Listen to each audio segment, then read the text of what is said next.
İlkin bəy, bu sahədə birlik varmı? Hansı sahədə? Yəni, musiqi sahəsində. Yox. Az da olsa var. Təbii ki. Yaxşı sözdür, az olsa. Niyə bəs bir söhbət olan zaman bir-birlərinə dəstək çıxmırlar? Hansı söhbətdən gedir? Ümumiyyətlə, bax, son dövrlər bizim verilişimizdə oldu. Arzu xanımla Azəri qızı Günel qalmaqalında söhbətində. Niyə çıxdıq da? Dəstək də çıxdıq. Yəni, burada o demək deyil ki, biz qoşulaq o davaya, hərimiz əlimizə bir bel külüng alaq, bir də qoşuluq dava eləyək. Rəyimizi təbii ki, bildirdik. Yəni, o dərəcədə... Tək İlkin Əhmədov deyil. Başqaları da münasibət bildirə bilər. Mən dedim, yəni, az da olsa var. Bax, bizim əziz qardaşımız, böyük qardaşımız elə bir gözəl sözdür. Dedi ki, kişilik gərək məşq eləyib onu alındırmaqla. Gör, nə qədər gözəl sözdür. İndi bunu da o birliyi də məşq eləyib qurmaqla deyir ki, bunu gərək qəlbində, içində kim belə varsa, təpəri hünəri varsa, o birliyə də qoşulacaq. Bilirsiniz nətərdir? Üzr istəyirəm, Sevinç mənim əzizim. Bir dənə Arzu xanım dediniz də, bir dənə Arzu xanımla bitmir. Çox daxı. Yenə də mən gəlirəm bax bu söhbətə, məndən heç bir televiziya, heç bir aparıcı, hər birisi bax efirdən sonra kamera arxasında əzizlər, bir-birimizin əzizlərimizik. Dost, qardaş deyirik də bir-birimiz, elədirmi? Heç kəs məndən inciməsin. Bunun hamısına şərait yaradan televiziyalardır. Hamısına şərait yaradan verilişlərdir. Özünüz qaldırırsınız, çıxardırsınız, bilmirəm nəyə görə, hansı səbəblər, hansı faktorlara görə onlara meydan verirsiniz, çıxardırsınız. Bir dənə o deyil ki, çoxdur. Hansı ilə mübarizə aparaq? Və yaxud da biz mübarizə apardıq.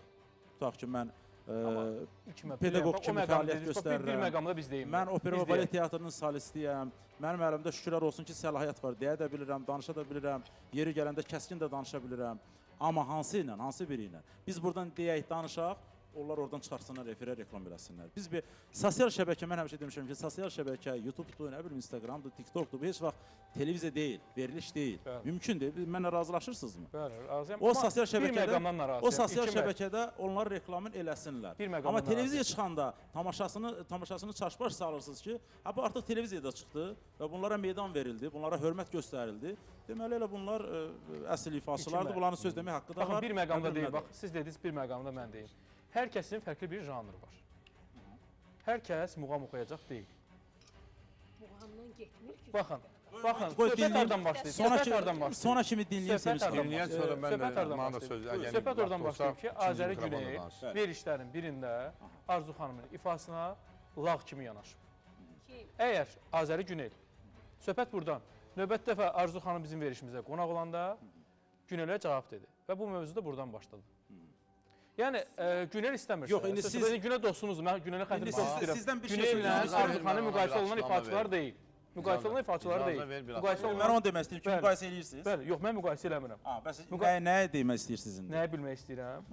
Mən də bəyənmədiyim ifaçılar var, amma lağ eləmirəm. Qulaq az.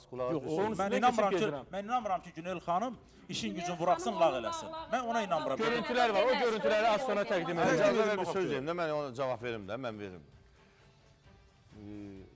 Günel, buradan başlayayım, mənim evim içidir, evimdə olan adamdır, Rəhman mənim 40 illik dostumdur, Tunardakı mənim ürəyim deyil, telefona da ürək yazmışam. Yəni sözümün canını deyim ki, mənə çox doğma, əziz adamlar. Evimin içidir də, yəni bütün məclisində başlanılanı, buradan da salamlayıram. İçim bir yaxşı söz dedi ki, siz özünüz qabardısınız. İndi o Günel bilirsən ki, bir şıltaq, bir deyəm, mahnının adı nə idi? Yox. Neçədə gəlim, neçədə gedim. Bu qız da indi buna biraz maraqlı gəlib, deyir, bana belə bir dedilər. Bunu lağ üçün demirdi, onu belə gülmək üçün neçədə gəlim, neçədə gedim. Qulaq alsa dalan gözləyirəm. Qəfildən çıxıb qabağını Bu da bunun, indi arzunu burada düz danışmaqla. Mən birinci dedim ki, Günel mənə əziz adamdır, sənəti haqqında da heç kim danışa bilməz, bunun sənəti göz qabım olur, qoyduq da. Arzunu da nətər qızışdırdınsa, Arzu dedi ki, yəni mənim Arzunun sənəti haqqında nə dedi? Sənət haqqında bir söz dedi. Arzunu biz qızışdırmamışıq. Arzunun sənət haqqında bir söz dedi. Arzunu biz qızışdırmamışıq. Yox, qulaq az, sənət haqqında bir söz dedi. Yəni onu demədi. Arzu sənət haqqında isə dedi ki, yox, Məndən deyir, gəlib o əsəbləşdi də dedi, sizin Görüntüyə baxan Manaf bəy, daha sonra söhbət mən baxmışam ona, görüntüyə indi nəyə baxıram? Yəni onu baxaq. İstəyiblər oxuya bilməmsən. Ayda, keçən gündən mahnı vardı. Neçədə gəlim, neçədə mən?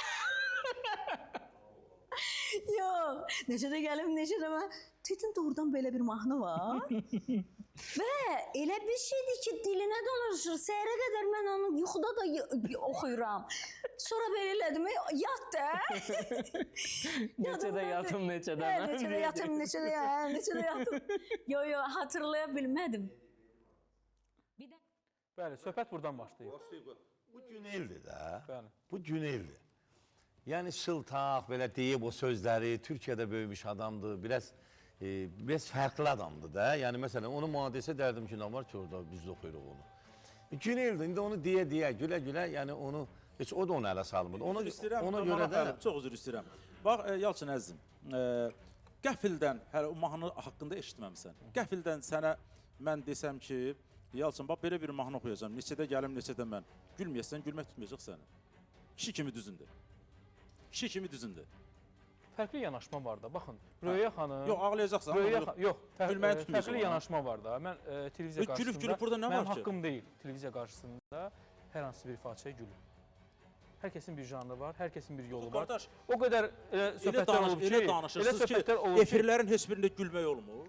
Gülmürlər, heç Yox, kəs bu gülmür. mənim yanaşmam, bu mənim yanaşmam. Yox, sənin yanaşman yanlışdır, səhv yanaşdır. Yox, hər kəsin yanaşması, hər kəsin bir fikri var. Bu veriş, indi bax, burada bir gülümsəmək, gülmək olmadı heç var. Mövzu ilə bağlı insanların... Əzizim, Mənim dəyərlim, mənim qardaşım, mən xahiş edirəm, yəni ümumiyyətlə, ümumi olaraq, bu cür mövzuları kənarlaşdırın efirdən. Mən bunu Bu demək cür istəyirəm. mövzuları ümumiyyətlə efirlərdən kənarlaşdırın. Efirlərimiz şəffaf olsun. Bax, Elmir qardaşımız bayaqdan əyləşib orada. Hər kəs tərəddüdlə, həyəcanla gözləyir ki, həm o qardaşımız ifa eləsin, həm Manaf müəllimin şirin səsin, avazın canlı olaraq dinləsinlər. Həm Sevinç Sarayevanın şaqraq zənguləsin, dinləsinlər canlı olaraq. Dinləyəcəklər. Sadəcə mövzu burada olduğuna görə... Belə bu mövzular əslinə qalanda, indi mən başa düşürəm, Arzunu da başa düşürəm, amma Arzu da qobud şəkildə dedi axı. Günel böyük, mən sizə bir söz deyim, Günel elə belə sənətkar deyil. Güney bir o varsa mənim sözümün sənəti haqqında mən başa düşürəm, Manat müəllim. Dedin, niyə mənə verirsən mənə aşağılayırsan? O sənət haqqı özü də deyir, mən də biləm deyir, yaxşı oxuyandır. O aşağılamayıb orada. Mən sadəcə olaraq, mən də ilkini sözünə qüvvət olaraq ki, ilkini sözünə qüvvət olaraq, məsələn, mən də o mahnını ilk dəfə eşidən, bu gün nə mahnıdır belə. Mənim də bir gün axşama kimi dilimdə bax o mahnı gəzdi. Elə dedim, bu mahnı mənim açığı deyirəm. Mənim bir gün axşama... Mən ötən verişdə dedim, mən Azərbaycana qulaq asan insan deyiləm. Mən Azəri Günelə qulaq asıram. Azəri Günel uzun illərdir. Nə olsun qardaşı ölkədir. Azərbaycan musiqisi Türkiyədə təmsil edən bir sənətkardır. O qıza mən, o xanıma mən, özdə mənim Azəri Günellə, bax, yerli olsam da, Ağdamlı olsam da, ondan heç bir əlaqəm də yoxdur. Tunarla salam mələkimimiz var, əmisi ilə, atası ilə bizim o vaxtlar ansambulda bir işləmişik. Ondan sonra onlarla mənim müxtəlif məclislərdə olmuşuq. Allah rəhmət eləsin, Sədi Məmmədovla mən onlar orada toylar oxumuşam, toylar ifa eləmişəm. Böyük sənətkar. Mən anamın toyunu Rəhman müəllim ifa edibdi, Sədi Məmmədov oxuyub. O vaxtı balaca uşaq idi Tunarda. Azərbaycanda da 3 dənə fenomen oxuyan olubdu ki, yəni mən bunu fenomen oxuyan başqa, biz oxumaq başqa. Son olaraq bizə kəlmə deyəcəm. Biri Tunarı olub. Bəli, bu söhbət bugündən bağlansın, daha bu söhbət haqqında danışmayaq. Günel xanım, qızı Günel xanım sənəti, səsi, ifası haqqında ümumiyyətlə cəhd edib danışmaq istəyən, biz danışa bilərik, bizə bir hüquq verilib. Amma digər şəxslər danışmaq istəyən bir dənə sonuncu İbrahim Tatlısəsin İbo şousunda sonuncu dəfə o böyük orkestrlə, o böyük orkestra deyirlər, o böyük orkestrlə Yalnızım və mənim həyatım mahnısını ifa edib. Türklərin mahnısını türklərdən qat-qat üstün ifa edir. Bir dənə ona qulaq assınlar. Ondan sonra özləri əgər abır həyat varsa sakitcə dayanacaqlar. Bu Bitəcək. ifaya mən Vəssalam. dəfələrlə qulaq asmışam. Həqiqətən möhtəşəm ifadə edir. Deyirəm, Möhtəşəm arzunuzda ifadə. Allah yolunu açıq eləsin. Amma sizə qurban, başınıza dönün. Bax siz elə bilirsiniz ki, indi Arzunun arzu ilə bahəm oxuyanlar var. Onların hamısı yaxşı oxuyan deyil. Yəni bizim oxuyan ifaçı qızlarımız var ki, o qədər gözəl oxuyurlar ki, o qədər gözəl ifaçı qızlarımız var ki. Məsələn, Arzunun özü, Arzun indi bilməm siz nə tər tanısınız. Mən Muhammed Arzunun- qutarıb, Bərdədəndir. Çox gözəl Səsi var. oxuyandı. Səsi- Muhammed oxuyur, səsin yaxşı da keyfiyyəti mahnıları çox da. gözəldir. Yox, Mən yox, qulaq çox yaxşı asmışam, mən oxuyandı. ona toya da Onlar da düşmüşəm. anlaşmamazlıq oldu. Arzunun özü də pis oxuyandı. Vallahi bu dəqiqət məsələn toyxanalarda ancaq onun popülləri, onun mahnıları çox yaxşı oxuyandı. İndi Günellə mübahisə eləmirəm mən onu, amma deyirəm sadəcə anlaşmamazlıq Mən gətirib istəyərdim ki, vəziyyətə çıxartdı. bu